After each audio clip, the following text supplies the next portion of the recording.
नमस्कार दोस्तों।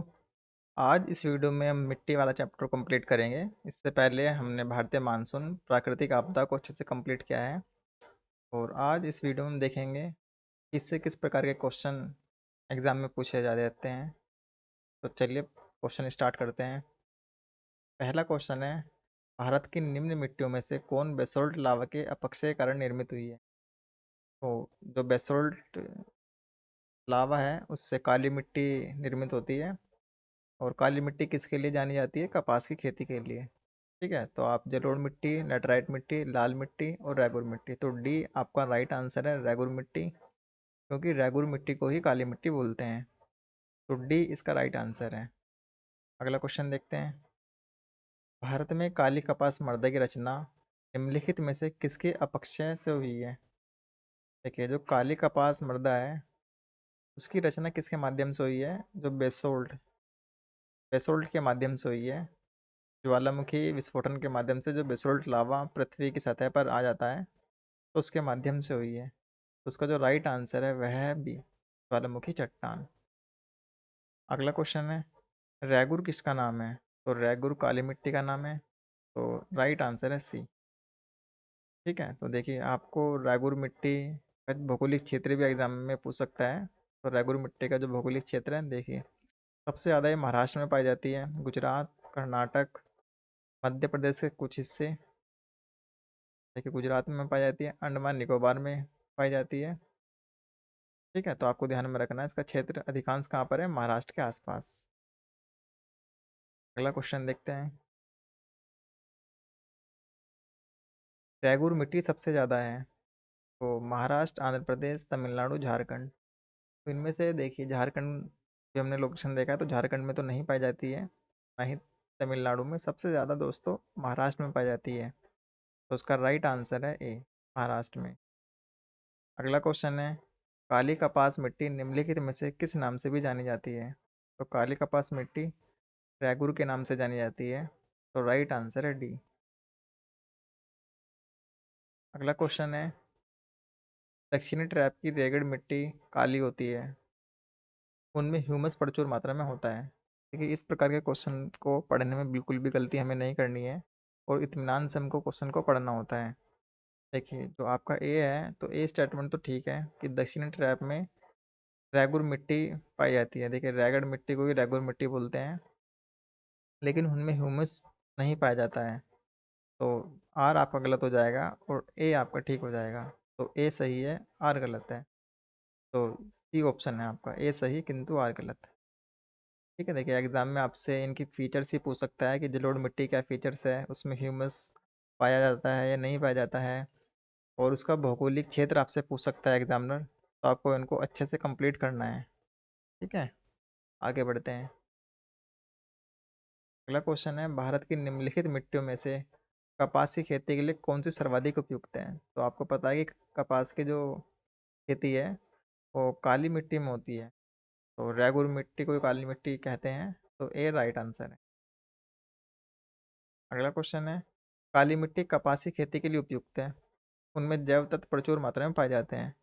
देखिए इस प्रकार के क्वेश्चन एग्जाम बार बार रिपीट होते हैं एग्जाम में, तो आपको ध्यान में रखना है जो आपका ए स्टेटमेंट है कि काली मिट्टी में कपास की खेती के लिए उपयुक्त है, तो यह तो आपको पता है कि हाँ ये ठीक है इसका। लेकिन आप देखेंगे कि उनमें जैव तत्व प्रचुर मात्रा में नहीं पाया जाता है, क्योंकि जैव तत्व दोस्तों ये बेसोल्ट से निर्मित होती है, ज्वालामुखी चट्टान से बनती है, तो ये सब नष्ट हो जाते हैं। तो ए आपका ठीक है, जबकि आर ये आपका गलत स्टेटमेंट है। तो ए ठीक है और आर गलत है। तो इसका जो राइट आंसर है दोस्तों वह है सी, ए सही है परंतु आर गलत है। देखिए काली मिट्टी में तीव्र जल धारण की क्षमता पाई जाती है, यह भीगने पर ठोस और चिपचिपी हो जाती है। देखिए फीचर्स है, आपको 4-5 मिट्टी है इंपॉर्टेंट, उनको अच्छे से याद करना है। काली मिट्टी, लेटराइट मिट्टी, जलोढ़ मिट्टी, तो इनको आपको अच्छे से याद करना है और इनके जो फीचर्स हैं वो आपको पता होना चाहिए, और इन मिट्टी में किस प्रकार की फसलें ज़्यादा उगती हैं, तो इनको आपको याद में रखना है। इसे समतल जुताई वाली मिट्टी भी कहा जाता है। यह मिट्टी कपास की खेती के लिए सर्वाधिक उपयुक्त है। इस मिट्टी का रंग गहरा काला से हल्का और चेस्टनट की तरह होता है। सामान्यतः इसमें लोहा, चूना, calcium, potash, aluminium, magnesium carbonate की प्रचुरता पाई जाती है, परंतु इसमें ह्यूमस नहीं पाया जाता है। जैव पदार्थ को ह्यूमस कहते हैं, तो ह्यूमस नहीं पाया जाता है इसमें। क्यों? क्योंकि ज्वालामुखी चट्टान से निर्मित होती है, तो उसमें सारा जैव पदार्थ आपके समाप्त हो जाते हैं, नष्ट हो जाते हैं। तो उसका आपने राइट आंसर देखा है सी। आगे बढ़ते हैं। अगला जो क्वेश्चन है वह है, काली मिट्टी कपासी कृषि के लिए उपयुक्त होती है। तो पढ़ते ही आपको फर्स्ट स्टेटमेंट एकदम राइट हो जाएगा। सेकंड अगर आप पढ़ेंगे कि उसमें नाइट्रोजन तथा जैव पदार्थ प्रचुर मात्रा में पाए जाते हैं, तो आपको पता है कि जैव पदार्थ तो प्रचुर मात्रा में बिल्कुल भी नहीं पाए जाते हैं, तो आर आपका गलत हो जाएगा, ए आपका ठीक हो जाएगा। तो ए सही है, लेकिन आर आपका गलत है। C option is the right option. A सही है, परंतु आर गलत है। अगला क्वेश्चन है, देश की निम्नलिखित मिट्टियों में से किसे सतह कृषि मिट्टी कहा जाता है। तो जो अपने आप, सतह का मतलब है दोस्तों अपने आप, तो अपने आप कृषि मिट्टी किसको कहा जाता है? तो काली मिट्टी को। तो सी इसका राइट आंसर है, सी। अगला क्वेश्चन देखते हैं। कौन सी मिट्टी कपास की खेती के लिए सबसे ज़्यादा उपयुक्त होती है? तो कपास की खेती के लिए सबसे ज़्यादा उपयुक्त काली मिट्टी होती है। तो राइट आंसर है ए। ए इसका राइट आंसर है। अगला क्वेश्चन है, लावा मिट्टियाँ पाई जाती हैं, तो लावा मिट्टियाँ कहाँ पे पाई जाती है? मालवा के पठार पर। पश्चिम भारतीय काली मिट्टी का निर्माण लावा से हुआ है, इसलिए इसे लावा मिट्टी भी कहते हैं। मालवा का पठार है इसी दक्कन ट्रैप की काली मिट्टी क्षेत्र के अंतर्गत आता है। ठीक है, तो अगला क्वेश्चन देखते हैं। मालवा पठार की प्रमुख मिट्टी है काली मिट्टी। देखिए दोस्तों, आपने ये क्वेश्चन देखे हैं, घुमा फिरा कर एग्जामिनर उन्हीं क्वेश्चन को बार बार पूछता है कि लाल मिट्टी कहाँ पाई जाती है? मालवा के पठार में। मालवा का पठार किन मिट्टियों से मिलकर बना है? लाल मिट्टी से। तो घुमा फिरा कर, सॉरी, काली मिट्टी से। तो घुमा फिरा कर इन्हीं क्वेश्चन को एग्जामिनर बार बार पूछता है। तो 5-6 प्रकार की मिट्टी भारत में प्रमुख रूप से पाई जाती है, तो उन पे अगर आप पकड़ बना लेंगे, उनके फीचर्स और उनमें जो महत्वपूर्ण फसल होती है उनको आप देख लेंगे, तो यह चैप्टर आपका कंप्लीट हो जाएगा। तो आप उनको अच्छे से जाके रिवाइज करें। अगला क्वेश्चन है, किस मृदा को सिंचाई की कम आवश्यकता होती है क्योंकि वह नमी रोक कर रख सकती है? वह कौन सी है? देखिए, सबसे ज़्यादा नमी धारण करने की क्षमता आपकी काली मिट्टी में होती है, और काली मिट्टी कपास के लिए सबसे ज़्यादा उपयुक्त होती है। तो इनमें से बी राइट आंसर है, काली मिट्टी। देखिए, वही फीचर्स बार बार एग्जामिनर पूछ रहा है कि काली मिट्टी क्या फीचर्स है। मृदा को रोक के रखती है, इसमें कपास की खेती होती है, यह कहाँ पाई जाती है? महाराष्ट्र के आसपास ये पाई जाती है।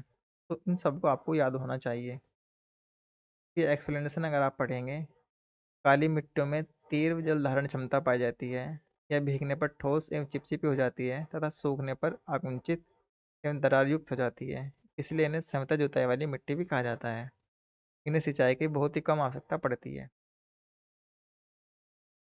तो ये आपने देखा, इसका राइट आंसर है बी। बी इसका राइट आंसर है। अगला क्वेश्चन देखते हैं। झारखंड में काली मिट्टी कहाँ पाई जाती है? तो झारखंड में काली मिट्टी राजमहल पहाड़ियों के आसपास पाई जाती है, तो उसका राइट आंसर है सी। अगला क्वेश्चन देखते हैं। निम्नलिखित कथनों में से कौन सा सही नहीं है? देखिए, ये 4 ऑप्शन आपके सामने दे रखे हैं, 4 स्टेटमेंट। इसमें से 3 आपके ठीक हैं, जबकि एक ठीक नहीं है, तो आपको बताना है कि कौन से वाला ठीक नहीं है। तो अगर आप पहला पढ़ेंगे, काली मिट्टी को स्थानीय भाषा में रैगुर कहा जाता है, तो आपको अच्छे से पता है कि काली मिट्टी को रैगुर कहा जाता है। तो ए आपका ठीक है। और हमें क्या ध्यान में रखना है, हमें जो सही नहीं है काली मिट्टी के बारे में स्टेटमेंट, उसको फाइंड आउट करना है। अगला क्वेश्चन है, रैगुर मिट्टी अनिवार्य रूप से एक परिपक्व मिट्टी होती है। देखिए, अगर आपको इस स्टेटमेंट को नहीं भी पता है तो एक बार इसको होल्ड करके रखते हैं, आगे पहले पढ़ लेते हैं। काली मिट्टी में आर्द्रता धारण करने की उच्च क्षमता होती है, तो आपको पता है कि काली मिट्टी में नमी धारण करने की तो उच्च क्षमता होती है, तो सी भी ठीक है आपका। काली मिट्टी हिमालय क्षेत्र में पाई जाती है। देखिए, इसको आप पढ़ेंगे तो ये स्टेटमेंट आपका गलत है। काली मिट्टी हिमालय क्षेत्र में नहीं पाई जाती है, यह कहाँ पाई जाती है? महाराष्ट्र के आसपास। हिमालय क्षेत्र के आसपास तो जलोढ़ मिट्टी पाई जाती है, क्योंकि हिमालय से निकलने वाली नदियों द्वारा जलोढ़ मिट्टी का निर्माण होता है। तो इसका राइट आंसर है डी। जबकि ए बी सी ये ठीक है और डी जो है आपका गलत स्टेटमेंट है, इसलिए राइट आंसर कौन सा हो गया आपका। आगे बढ़ते हैं। अगली जो मिट्टी के बारे में इसमें क्वेश्चन दिए गए हैं वह है लैटराइट मिट्टी। इसको पढ़ते हैं। देखिए वही 4-5 प्रकार की मिट्टी होती है, अगर हम उनको अच्छे से पढ़ लें तो हमारा एग्ज़ाम के अकॉर्डिंग वह टॉपिक अच्छे से कंप्लीट हो जाता है। तो इसका क्वेश्चन है, भारत की लैटराइट मिट्टियों के बारे में निम्नलिखित में से कौन से कथन सही है। वे साधारणतः लाल रंग की होती है, वे नाइट्रोजन और पोटास से समृद्ध होती है, का राजस्थान और उत्तर प्रदेश में अच्छा विकास हुआ है, इन मिट्टियों में टैपियोका और काजू की अच्छी किस्म होती है। देखिए जो आपका फोर्थ स्टेटमेंट है लैटराइट मिट्टी के बारे में वह ठीक है, क्योंकि लैटराइट मिट्टी में काजू की अच्छी उपज होती है। तो अगर आपका फोर्थ स्टेटमेंट ठीक है तो सबसे पहले आप फोर्थ को ऑप्शन में एलिमिनेट करना है। देखिए ठीक है, फोर्थ एक तो आपके सी में है और बी में है, तो सी या बी में से आपका एक आंसर होने वाला है, जबकि ए में फोर्थ नहीं है और डी में भी फोर्थ नहीं है। देखिए इस तरह से आपको क्वेश्चन को अटेम्प्ट करना है। बी और सी में देखेंगे तो 1/4 2/4, ठीक है, यानी कि फोर्थ तो एकदम ठीक है। अब फोर्थ के साथ दोस्तों 1 2 3 को एक बार पढ़ते हैं हम अच्छे से। वे साधारणतः लाल रंग की होती है। देखिए जो लैटराइट मिट्टी है वे लाल रंग की होती है, ये भी एकदम आपका करेक्ट है। जबकि सेकंड और थर्ड, वे नाइट्रोजन और पोटास से समृद्ध होती है, यह गलत है। और उनका विकास राजस्थान और उत्तर प्रदेश में हुआ है, यह भी गलत है। ठीक है ना, तो आपका सेकंड और थर्ड गलत स्टेटमेंट है, जबकि फर्स्ट ठीक है। तो राइट आंसर है सी। कि आप इसकी एक्सप्लेनेशन को अगर पढ़ेंगे तो लेटराइट मिट्टी का लाल रंग लोहे के ऑक्साइड के कारण होता है। ये मिट्टियाँ सामान्यतः लौह तथा एल्यूमीनियम में समृद्ध होती हैं, जबकि इनमें नाइट्रोजन, पोटास, चूना तथा जैविक पदार्थों की कमी होती है। इस मृदा का सर्वाधिक विकास केरल में हुआ है, महाराष्ट्र और मेघालय में पाया जाता है। तो 3 जगह आपको लोकेशन ध्यान रखनी है, केरल, महाराष्ट्र और मेघालय। ये प्राय कम उर्वरता वाली मिट्टी होती है, किंतु उर्वरकों के प्रयोग से इनमें कपास, चावल, रागी इन सब फसलों को हम करते हैं। या तो आपने देखा है कहाँ होती है, केरल, महाराष्ट्र और मेघालय। और लाल रंग किसके कारण इसमें होता है, लोहे के ऑक्साइड, लोह ऑक्साइड के कारण। तो इसका राइट आंसर आपने देखा है सी, सी राइट आंसर है, जबकि सेकंड और थर्ड ये आपके गलत है। अगला क्वेश्चन है, निम्न में से कौन सा कथन भारत की लैटराइट मृदा के संदर्भ में सत्य है। लैटराइट मृदा उच्च ताप व भारी वर्षा वाले क्षेत्रों में विकसित होती है। अगला, लैटराइट मृदा जैविक समृद्ध होती है, वह पश्चिम बंगाल, असम व उड़ीसा में पाई जाती है। देखिए जो सेकंड वाला स्टेटमेंट है यह बिल्कुल गलत है, क्योंकि जो लैटराइट मृदा है वो केरल, तमिलनाडु और उड़ीसा, केरल, तमिलनाडु और एक स्टेट का नाम और था मेघालय, सॉरी केरल, महाराष्ट्र और मेघालय, इन 3 जगह में पाई जाती है। जबकि जो सेकंड वाला स्टेटमेंट है इसमें क्या कहा रखा है, असम, उड़ीसा और पश्चिम बंगाल। तो ये मिट्टी कहाँ पाई जाती है, केरल, महाराष्ट्र और मेघालय। तो इस वजह से सेकंड स्टेटमेंट आपका गलत हो जाता है। सेकंड स्टेटमेंट गलत होने के बाद आपका ए और बी ये स्टेटमेंट एलिमिनेट हो जाते हैं, तो सी या डी इनमें से एक आंसर आपका होने वाला है। ठीक है, अगर आप लैटेराइट मृदा की फीचर्स को देखेंगे तो ए आपका ठीक है। क्यों, क्योंकि लैटेराइट मृदा उच्च ताप में भारी वर्षा वाले क्षेत्रों में ही विकसित होती है, केरल, महाराष्ट्र और मेघालय। महाराष्ट्र का, केरल, महाराष्ट्र और मेघालय इनमें सबसे ज़्यादा वर्षा होती है। महाराष्ट्र का जो आपका देखिए, ये जो है आपका, जो आपके यहाँ पे पश्चिमी घाट है, तो पश्चिमी घाट के दोस्तों जो पश्चिम में है इस क्षेत्र में ज़्यादा वर्षा होती है, इस वजह से इसका विकास यहाँ पर हुआ है। इस क्षेत्र को वृष्टि छाया क्षेत्र बोलते हैं। ठीक है, तो केरल, महाराष्ट्र और मेघालय में का सर्वाधिक विकास हुआ है और यहीं पर सबसे ज़्यादा वर्षा होती है, क्योंकि मानसून सबसे पहले केरल में टकराएगा। मेघालय में अपना नाम सुना होगा, चेरापूंजी, मानसीराम। ठीक है, तो वर्षा सबसे ज़्यादा यहीं पर होती है। अगला क्वेश्चन देखते हैं। देखिए अगला जो क्वेश्चन है, देखिए इस प्रकार के क्वेश्चनों को आपको बहुत ही ध्यान से पढ़ना होता है, तब जाके आप क्वेश्चन को ठीक से अटेम्प्ट कर पाते हैं। तो पढ़ते हैं, पश्चिम बंगाल की तुलना में आंध्र प्रदेश के शुद्ध रोपित क्षेत्र की उसके कुल क्षेत्रफल में प्रतिशतता कम है। अधिकांश आंध्र प्रदेश की मृदा लेटराइट प्रकार की है। ठीक है, देखिए इसने कहा कि अधिकांश मृदा जो है लेटराइट है आंध्र प्रदेश की, जबकि यह गलत है। क्योंकि केरल, अभी हमने देखा है केरल, महाराष्ट्र और मेघालय, इन 3 जगह में लेटराइट मिट्टी पाई जाती है। तो ए आपका ये सॉरी आर आपका गलत हो गया है। ठीक है ना, जबकि ए ठीक है। क्यों? पश्चिम बंगाल की तुलना में आंध्र प्रदेश के शुद्ध रोपित क्षेत्र की उसके कुल क्षेत्रफल में प्रतिशतता कम है। ठीक है, तो आप देखिए आर गलत है और ए ठीक है। तो इसका जो राइट आंसर है वह है सी। ए सही है परंतु आर गलत है। ठीक है, तो इस प्रकार के क्वेश्चन हमको इस तरह से सोल्व करने होते हैं और बहुत ही पेशेंस के साथ हमको क्वेश्चन पढ़ना होता है। अगला क्वेश्चन देखते हैं। लैटराइट मिट्टी मिलती है तो उत्तर प्रदेश, पंजाब, हिमाचल प्रदेश या महाराष्ट्र? तो लैटराइट मिट्टी महाराष्ट्र में मिलती है, तो डी इसका राइट आंसर है। अगला क्वेश्चन है, लैटराइट मिट्टियों का प्राधान्य कहाँ है, मतलब लैटराइट मिट्टी की उपस्थिति सबसे ज़्यादा कहाँ पर इनमें मिलेगी? तो कोरोमंडल तट, बुंदेलखंड, बघेलखंड या मालाबार? तो मालाबार के तटीय प्रदेशों में लैटराइट मिट्टी मिलती है। ठीक है, और मालाबार तट कहाँ पर स्थित है? केरल के पश्चिम में। तो राइट आंसर है ए। अगला क्वेश्चन देखते हैं।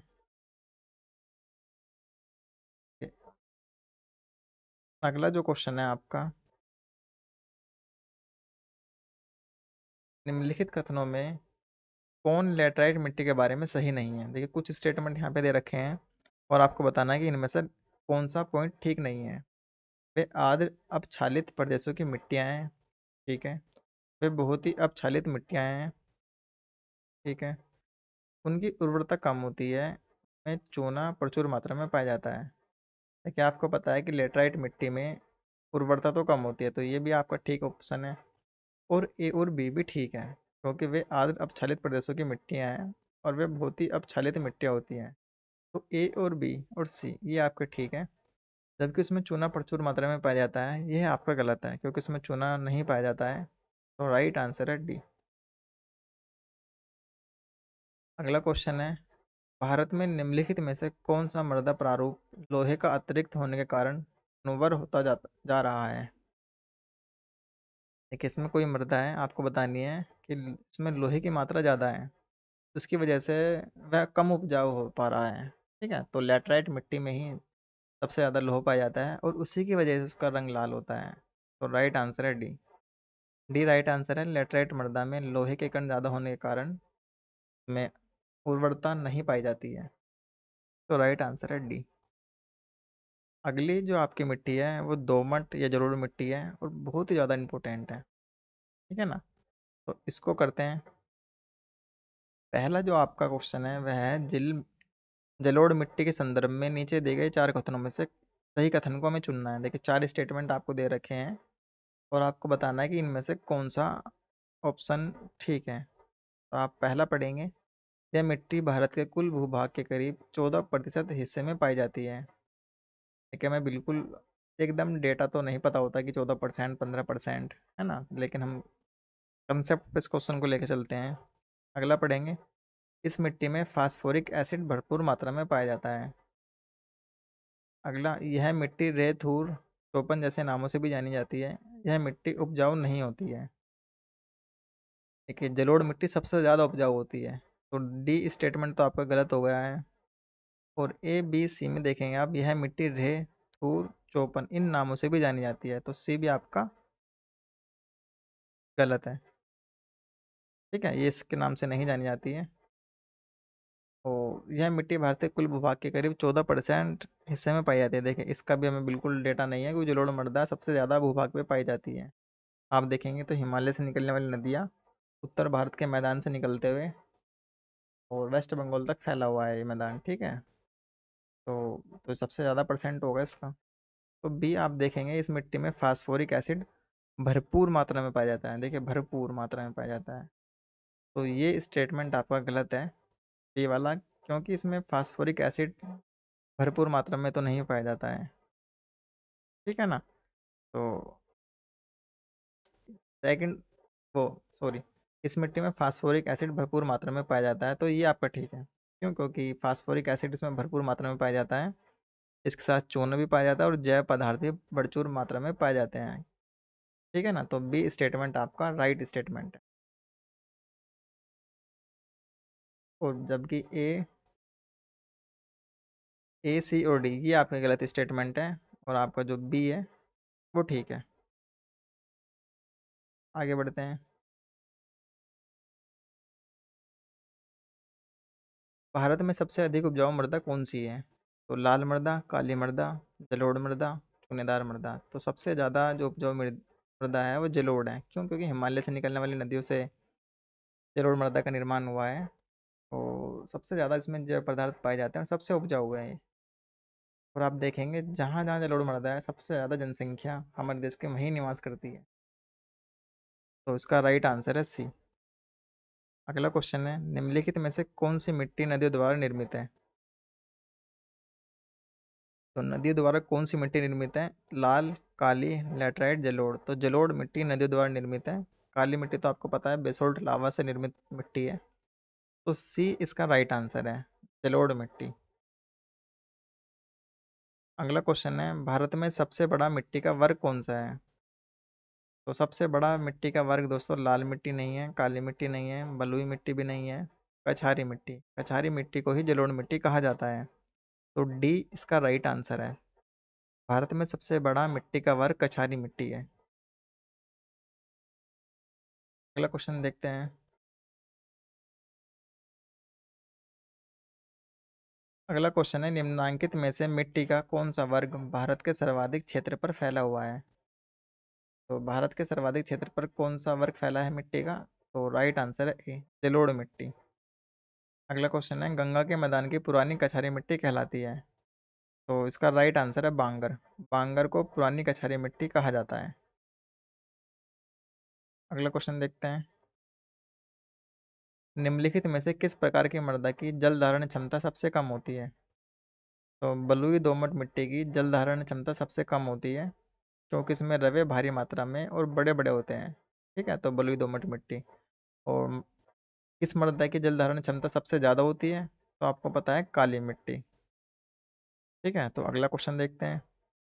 दुमटी मिट्टी में मिट्टी का कौन सा कण मिलता है? तो बालू कण, चिकना कण, पासु कण या डी? तो बालू कण, पासु और चिकना ये तीनों कण दुमटी मिट्टी में मिलते हैं। तो राइट आंसर है डी, सभी प्रकार के कण। देखिए ये कुछ विविध प्रकार के क्वेश्चन मिट्टी से संबंधित है। इसको देखते हैं किससे किस प्रकार के क्वेश्चन एग्जामिनर ने पूछ रखे हैं। यहाँ पे सूची दे रखी है आपको, सूची एक, सूची दो। और इस प्रकार के क्वेश्चन को आप जब अटेम्प्ट करें तो बहुत ही इत्मीनान से करें, क्योंकि इनमें गलत होने की भी संभावना सबसे ज़्यादा होती है। अगर आप इसको अच्छे से करेंगे तो सही भी सबसे ज़्यादा होगा ये। तो आप जलोढ़, काली, लाल और मरुस्थलीय, आपने एक बार मिट्टी को पढ़ा यहाँ से। एक बार आपने राज्य पढ़े, राजस्थान, उत्तर प्रदेश, महाराष्ट्र, आंध्र प्रदेश। तो महाराष्ट्र को ध्यान में आती है आपको काली मिट्टी ध्यान में आनी चाहिए। तो बी का दोस्तों थ्री स्टेटमेंट है। बी आप देखेंगे ये रहा आपका, और बी है केवल बी वाले में। तो एक गलत हो गया आपका, सी और डी। राइट आंसर है बी। देखिए हमें कुछ करने की इसमें आवश्यकता नहीं पड़ी। हमें अगर एक दो पॉइंट भी पता होगा तो उससे भी आंसर इसका आसानी से निकल सकता है। ठीक है, तो राइट आंसर आपने देखा बी। जलोढ़ मिट्टी देखिए उत्तर प्रदेश में पाई जाएगी, ना कि राजस्थान, ना आंध्र प्रदेश। ठीक है, तो इसका राइट आंसर है सी। अगला क्वेश्चन देखते हैं। पश्चिमी राजस्थान की मिट्टी में किसकी मात्रा अधिक होती है? तो पश्चिमी राजस्थान की मिट्टी में कैल्शियम की सबसे ज़्यादा मात्रा होती है। तो राइट आंसर है बी। अगला क्वेश्चन है, निम्नलिखित में से कौन सी फसल मृदा को नाइट्रोजन से भरपूर कर देती है? तो जो मटर की फसल होती है मृदा में नाइट्रोजन भरपूर मात्रा में कर देती है। तो उसका जो राइट आंसर है डी। नाइट्रोजन मृदा की उर्वरता को बढ़ाने में सहायक होता है। ठीक है ना। अगला क्वेश्चन है, भूमि की उर्वरता बढ़ाने के लिए निम्न में से कौन सी फसल उगाई जाती है? तो इसका जो राइट आंसर है वह है उड़द। उड़द की जो फसल है वो भूमि की उर्वरता बढ़ाने में सहायक होती है। तो राइट आंसर है सी। अगला क्वेश्चन है, भारत के कुछ भागों में यात्रा करते हुए आप देखेंगे कि कहीं कहीं लाल मिट्टी पाई जाती है। मिट्टी का यह लाल रंग किस कारण होता है? तो आप इसमें से पढ़ेंगे तो मैग्नीशियम का बाहुल्य, संचित ह्यूमस, फेरिक ऑक्साइड की विद्यमानता, फास्फेटों का बाहुल्य। तो फेरिक ऑक्साइड की विद्यमानता के कारण मिट्टी का रंग लाल होता है। तो राइट आंसर है सी। अगला क्वेश्चन है, भारतीय मृदाओं में जिस सूक्ष्म तत्व की सर्वाधिक कमी है वह है। तो तांबा, मैग्नीज और लोहा मृदा में ये तो सब चीज पाई जाती है, जबकि जस्ते की कमी है हमारे भारतीय मिट्टी में। तो राइट आंसर है डी। अगला क्वेश्चन देखते हैं, हिमालय की मिट्टी में ह्यूमस प्रचुर मात्रा में पाया जाता है और हिमालय में सर्वाधिक क्षेत्र वनाच्छादित है। देखिए हिमालय में सबसे ज्यादा वनाच्छादित क्षेत्र है, तो यह तो आपका ठीक है। जबकि हिमालय की मिट्टी में ह्यूमस का अभाव पाया जाता है। ठीक है ना, तो आपका ए गलत है और आर ठीक है। तो उसका राइट आंसर है डी। ए गलत परंतु आर सही। अगला क्वेश्चन है, करेवास मृत्तिका जो जाफरान जाफरान केसर को बोलते हैं, केसर के उत्पादन के लिए उपयोगी है, पाई जाती है। तो केसर की खेती दोस्तों कश्मीर हिमालय में की जाती है। कश्मीर हिमालय में केसर की खेती की जाती है। और केसर बहुत महंगा महंगा होता है, आपको पता ही है। आप मार्केट में लेने जाएंगे तो बहुत महंगा मिलता है, क्योंकि बहुत ही कम क्षेत्र में होता है। तो कश्मीर हिमालय में केसर की खेती की जाती है। तो राइट आंसर है ए। अगला क्वेश्चन है, पौधों को सबसे अधिक पानी किस मिट्टी में मिलता है। तो चिकनी मिट्टी में पौधों को सबसे अधिक पानी मिलता है। इसका राइट आंसर है ए। ए इसका राइट आंसर है। अगला जो क्वेश्चन है, निम्नलिखित में से किस कण का व्यास 0.002 मिलीमीटर से कम होता है। देखिए ये बहुत ही फैक्चुअल क्वेश्चन है। का जो राइट आंसर है वह है ये, मृत्तिका। अगला जो सब टॉपिक है वह है अम्लीय व क्षारीय मृदा। देखिए जब हम पढ़ते हैं तो हम पढ़ते हैं कि मिट्टी की कौन कौन सी समस्या है, उसको हम देखते हैं। तो चलिए क्वेश्चन सोल्व करते हैं। निम्नलिखित कथन ऊसर मिट्टी के संबंध में है, तो आपको बताना है कौन से ठीक है। तो पहला आप पढ़ेंगे, चूने का प्रयोग कर इसे सुधारा जा सकता है। देखिए ऊसर मिट्टी को चूने के प्रयोग करके नहीं सुधारा जा सकता। तो पहला स्टेटमेंट आपका गलत है। जबकि आप सेकंड को पढ़ेंगे, इस मिट्टी का पीएच मान 7 से अधिक होता है। तो यह ठीक है। इस मिट्टी में धान की फसल उगाई जाती है, यह भी ठीक है। तो सेकंड और थर्ड आपका ठीक है, जबकि फर्स्ट आपका गलत है। तो इसमें से आप देखेंगे तो फर्स्ट तो आपका दोस्तों गलत हो गया है, तो ए और डी एलिमिनेट हो गए हैं। और सी में क्योंकि बी सेकंड वाला नहीं है, तो बी राइट आंसर है, 2 और 3। अगला क्वेश्चन है, सामान्य फसलें उगाने के लिए उर्वर भूमि का पीएच मान कितना होने की संभावना है। तो 6 से 7। उर्वर भूमि का पीएच मान 6 से 7 होने की संभावना है। तो राइट आंसर है सी। अगला क्वेश्चन है, तेजाबी मिट्टी को कृषि योग्य बनाने हेतु निम्नलिखित में से किसका उपयोग किया जा सकता है। तो तेजाबी मिट्टी को कृषि योग्य बनाने के लिए लाइम का प्रयोग किया जा सकता है। तो उसका राइट आंसर है ए, लाइम। अगला क्वेश्चन है, मिट्टी में खारापन एवं क्षारीयता की समस्या का समाधान है। अगर आप खेतों में जिप्सम का प्रयोग करेंगे तो मिट्टी में खारेपन और क्षारीयता की समस्या का समाधान किया जा सकता है। तो इन स्टेटमेंट में से बी आपका राइट आंसर है। तो खेतों में जिप्सम का प्रयोग। ठीक है। अगला क्वेश्चन देखते हैं, किसका उपयोग मिट्टी की लवणता एवं क्षारीयता की समस्या का दीर्घकालीन हल है। तो जिप्सम का प्रयोग मिट्टी की लवणता एवं क्षारीयता की समस्या का दीर्घकालीन हल है। तो अगर आप इसको ऐसे ही याद लिख कर लेंगे और उसको ए फोर साइज पर लिख लेंगे, तो एग्जाम में दोस्तों इसे ही घुमा फिरा के क्वेश्चन पूछ लेगा कि जिप्सम का प्रयोग किस कारण किया जाता है। तो आपको पता है कि मिट्टी की लवणता एवं क्षारीयता की समस्या को कम करने के लिए। तो इस प्रकार से भी क्वेश्चन एग्जामिनर पूछ सकता है। अगला क्वेश्चन है, भारत में सर्वाधिक क्षारीय क्षेत्र पाया जाता है। तो इन 4 स्टेटमेंट में से उत्तर प्रदेश राज्य में सर्वाधिक क्षारीय क्षेत्र पाया जाता है। ठीक है। अगला क्वेश्चन देखते हैं, भारत में लवणीय मृदा का सर्वाधिक क्षेत्रफल है। तो इन ऑप्शन में देखेंगे तो सबसे ज्यादा क्षेत्रफल किसमें है, गुजरात में। तो राइट आंसर है सी। ठीक है ना, देखिए इसमें पूछा गया है भारत में सर्वाधिक क्षारीय क्षेत्र पाया जाता है। और ये वाला जो स्टेटमेंट है आपका, इसमें मृदा का सर्वाधिक क्षेत्रफल है, लवण मृदा का क्षेत्रफल सबसे ज़्यादा कहाँ पे है? गुजरात में। अगला क्वेश्चन देखेंगे आप। लवण प्रभावित मृदाओं का सर्वाधिक क्षेत्रफल वाला राज्य है। अगर क्षेत्रफल की हम बात करेंगे तो उसका राइट आंसर होगा गुजरात। सी इसका राइट आंसर है, गुजरात। अगला क्वेश्चन देखते हैं। मृदा का लवणीय भवन मृदा में एकत्रित सिंचित जल के वाष्पीकृत होने से पीछे छूटे नमक और खनिजों से उत्पन्न होता है। सिंचित भूमि पर लवणीय भवन का क्या प्रभाव पड़ता है? तो इसका राइट आंसर है बी। यह कुछ मृदाओं को अपारगम्य बना देता है। ठीक है, तो राइट आंसर है बी। अगला क्वेश्चन है, निम्नलिखित में से कौन सी मिट्टी चाय बागानों के लिए उपयुक्त है? तो अम्लीय मिट्टी चाय बागानों के लिए उपयुक्त है। क्षारीय, रेगड़ और जलोढ़ ये है चाय बागानों के लिए उपयुक्त नहीं है। कि मृदा अपरदन बहुत बड़ी समस्या है, तो इसको सोल्व करते हैं।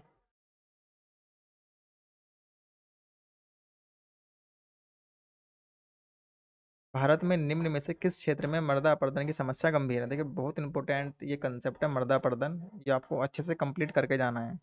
इसके कुछ प्रकार है, उनको अच्छे से पढ़ना है, और मृदा अपरदन की समस्या को कैसे कम किया जाए उनको आपको पढ़ना है। तो मृदा अपरदन की समस्या सबसे ज़्यादा गंभीर कहाँ पर है? शिवालिक पहाड़ियों में, है ना? तो इसका राइट आंसर है बी।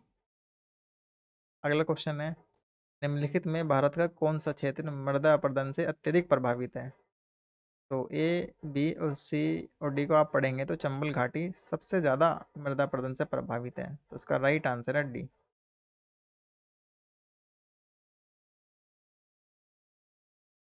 अगला क्वेश्चन है, मध्य प्रदेश के निम्नलिखित में से किस जिले में मृदा अपरदन की समस्या है?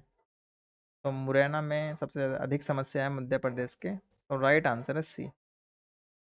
अगला क्वेश्चन है, चंबल घाटी के खो खड्डों के निर्माण का कारण निम्नलिखित में से किस प्रारूप का अपरदन है?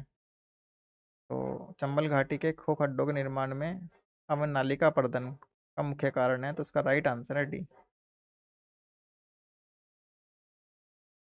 नेक्स्ट क्वेश्चन है, निम्नलिखित में से मृदा अपरदन प्रक्रियाओं के सही क्रम को पहचानिए। देखिए मृदा अपरदन की प्रक्रियाओं का हमें सही क्रम जो ऑर्डर है हमें वो बताना है। तो आप जब पढ़ेंगे तो आसफल अपरदन, परत अपरदन, रील अपरदन और नालिका अपरदन ये एक क्रम है। तो इसका जो राइट आंसर है वह है ए। ठीक है, अगला क्वेश्चन देखते हैं। कृषि भूमि में किसके पौधे उगाने से भूमि का अपरदन अधिकतम तीव्रता से होता है? तो अगर आप ज्वार की फसल उगाएंगे तो उससे अपरदन अधिक मात्रा में होगा। तो इसका जो राइट आंसर है ए, क्योंकि सोरघम को ही ज्वार कहते हैं। तो इसका राइट आंसर ए हुआ। अगला क्वेश्चन देखते हैं कि कौन सा तरीका मिट्टी की उर्वरता प्राप्त करने का नहीं है। देखिए चार स्टेटमेंट है, देखिए आपको इसको अच्छे से पढ़ना है। इसमें बताना है कि मिट्टी की उर्वरता प्राप्त करने का नहीं है। इनमें से तीन जो ऑप्शन आपके होंगे उनसे मिट्टी की उर्वरता प्राप्त होगी, जबकि एक जो लास्ट स्टेटमेंट होगा, ऑप्शन होगा, उससे मिट्टी की उर्वरता प्राप्त नहीं होगी। तो फसल चक्र से मिट्टी की उर्वरता प्राप्त होती है। मिश्रित खेती आप करेंगे यह भी सहायक है। बहुफसली खेती करेंगे यह भी मिट्टी की उर्वरता को बढ़ाने में सहायक होता है। जबकि बीज संशोधन ये है राइट आंसर है, क्योंकि इससे मिट्टी की उर्वरता प्राप्त नहीं होती। तो राइट आंसर है सी। अगला क्वेश्चन है, फसल चक्र आवश्यक है। तो फसल चक्र किसके लिए आवश्यक है? मृदा की उर्वरता शक्ति बढ़ाने में। देखिए जब मृदा अपरदन और पक्ष आप पढ़ते हैं तो उसमें आप